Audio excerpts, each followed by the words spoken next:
Je reviens pour que nous puissions parler de la vitamine C en question. La vitamine C. Depuis des temps anciens, on parle de la vitamine C alors que quand on parle de la vitamine C, il y a un groupe de vitamine C euh, connu. On a des ascorbates, l'ascorbate de sodium, l'ascorbate de calcium. On a aussi une classe de vitamine C qu'on appelle ester C.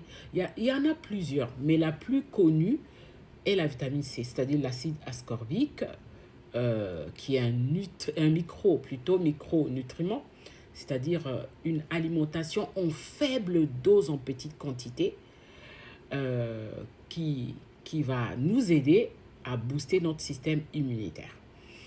Parce que le système immunitaire, il a besoin de quoi? Il a besoin de produire des globules blancs. Il a besoin aussi de produire des protéines aussi, hein, des protéines, de renforcer les défenses naturelles. Il a besoin d'améliorer la barrière épithéliale contre les agents pathogènes des microbes. Il participe je disais, à la production des protéines antimicrobiennes. Et donc, il faut comprendre, c'est des termes un peu compliqués, hein, parce que moi, je suis infirmière à la base, je le dis toujours. Et donc, j'ai appris ces choses-là à l'école. Mais ça ne t'empêche pas à toi aussi d'aller chercher à comprendre comment fonctionne ton organisme. Pourquoi tu prends la vitamine C? Pourquoi?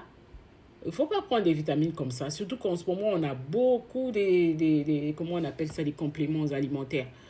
Il faut toujours parfois demander au médecin ou bien poser la question à Google, voilà, parce qu'on a l'IA aujourd'hui qui nous donne beaucoup de réponses sur des sujets où on était obligé à l'époque d'aller voir un médecin.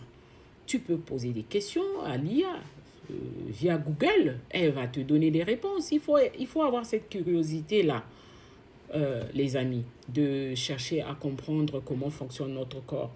Parce qu'il y a des mots qu'on utilise qui sont très très importants pour